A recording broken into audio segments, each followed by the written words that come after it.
ਲਓ ਜੀ ਅੱਜ ਮੈਚ ਸ਼ੁਰੂ ਹੋ ਚੁੱਕਿਆ ਵੇ। ਕਿਆ ਬਾਤ ਹੈ, ਨਜ਼ਾਰਾ ਕਰੋ। ਗਰਾਊਂਡ ਬੜੀ ਸੋਹਣੀ ਬਣਾਈ ਹੈ ਅਗਲਿਆਂ ਨੇ।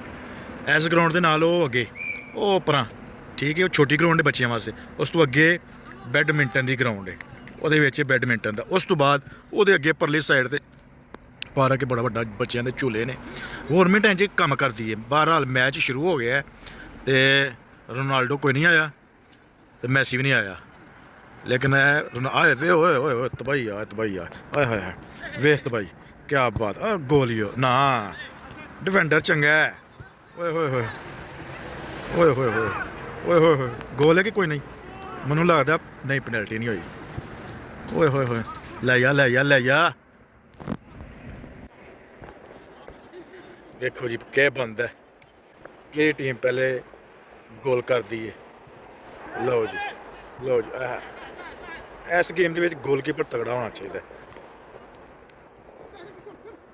एक दौर से मेरे पिंड की टीम पंजाब लैवल पर खेडती होंगी, लेकिन हुण उस पिंड के सियासत की वजह तो 5 टीमां बन गई ने।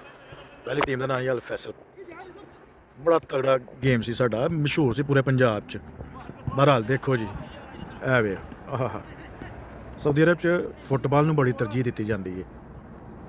ਇਹ ਆਸ਼ਕ ਨੇ ਜਿੰਜ ਪਾਕਿਸਤਾਨ 'ਚ ਕ੍ਰਿਕਟ ਦੇ ਆਸ਼ਕ ਨੇ ਨਾ, ਲੇਕਿਨ ਗੇਮ ਜ਼ਬਰਦਸਤ ਫੁੱਟਬਾਲ ਹੀ ਹੈ। ਪਤਾ ਲੱਗਦਾ ਦੌੜਦਾ ਹੈ। ਕਿਆ ਬਾਤ ਹੈ, ਖੇਡਣਾ ਭਾਈ ਨਾ, ਖੇਡਣਾ ਕੋਈ ਲੜਾਈ ਨਹੀਂ, ਕੋਈ ਝਗੜਾ ਨਹੀਂ, ਗੇਮ ਕਰਨੀ ਹੈ। ਬਾਹਰ ਆ ਲਿਆ ਗੇਮਾਂ ਚੰਗੀਆਂ ਨੇ। ਵੇਖੋ ਜੀ ਕਿਆ ਕਹਿੰਦੇ ਨੇ ਜਿਹੜੇ ਲੋਕ ਫੁੱਟਬਾਲ ਦੇ ਦੀਵਾਨੇ ਨੇ ਨਾ, ਉਹ ਤੇ ਜਦੋਂ ਵਰਲਡ ਕੱਪ ਸ਼ੁਰੂ ਹੋਣਾ ਹੈ ਤਾਂ ਸਮਝੋ ਸਊਦੀਆ ਦੇ ਰੋਡਾਂ ਦੇ ਹਾਲ ਹੀ ਹੋ ਜਾਣੇ ਨੇ। सिर्फ फुटबॉल होना हर जगह। और गोल हो गया जी, टक टक टक टक टक टक गोल कर दिता जी। टीमां तगड़ियां फिर कर छड़िया गोल। वो तेरी मैं ग्रीन शर्ट वाले एनू समझो पाकिस्तान और नीली वाले समझो इंडिया है। इंडिया पाकिस्तान का मैच हो कर छड़ो, तुम भी इंडिया वाले गोल करो तो ताकि फिर पता लगे है। लेकिन मैनू लगता इन्ने जोगे नहीं है, माठे ने।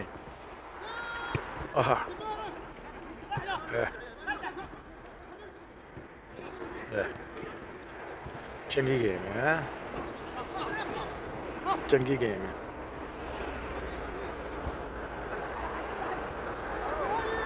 भाई साहब इतने पाकिस्तानी ग्रीन वाले जोड़े तगड़े ने ते चाचे इंडिया वाले आने जोगे नहीं है।